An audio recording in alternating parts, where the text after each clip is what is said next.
Hi friends, जय जगन्नाथ। आज हूँ मार्गशीर मासर द्वितीय पाड़ी माणबसा ओषा। तो मु भोर 4टारू आज उठिकी फुल तोलिया आसी।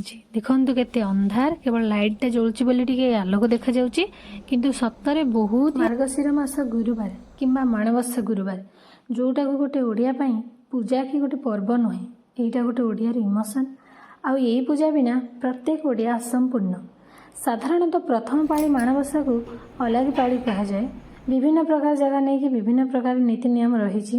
हेले आमर एठी प्रथम पाड़ीटा प्रथमाष्टमी जाइनी, तो माँ परुआ ही नांती, सेथिपई पूजा करा जाएनी।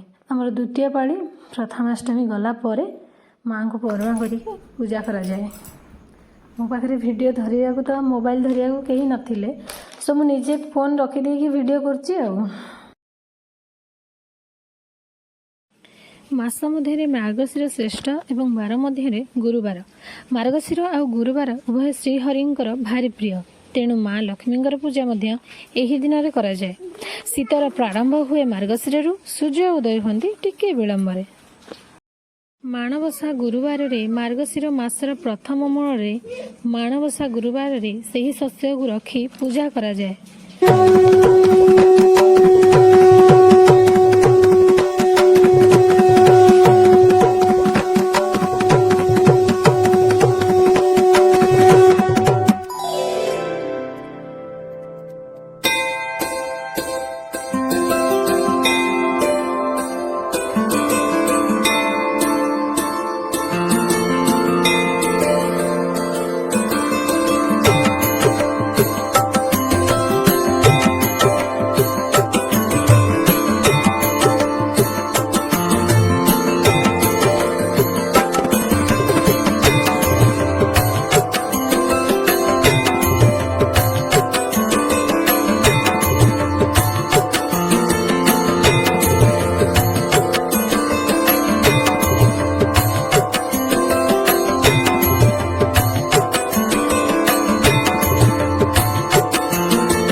परी करिब तिनी धूपको सजाडी, महालक्ष्मींकर आउ एक व्रत अछि।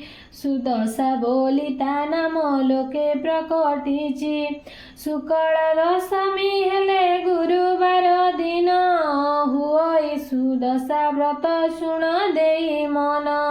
सेही दिन उषारु जे उठी तत्पर, झुटिया दी चिता देव पूर्व परकार। स्नान सारी गृहे पद्म मंडल लेखिब, तही परे धोई एक खटुली रखिब। तही परे लक्ष्मी पूजा गुआ को थोइब, पंचामृत शुद्ध जड़े स्नान कराइब। 10 खिया सुतार जे व्रत के करिब, लक्ष्मी को नाम रे 10 गोटी गंठी देव।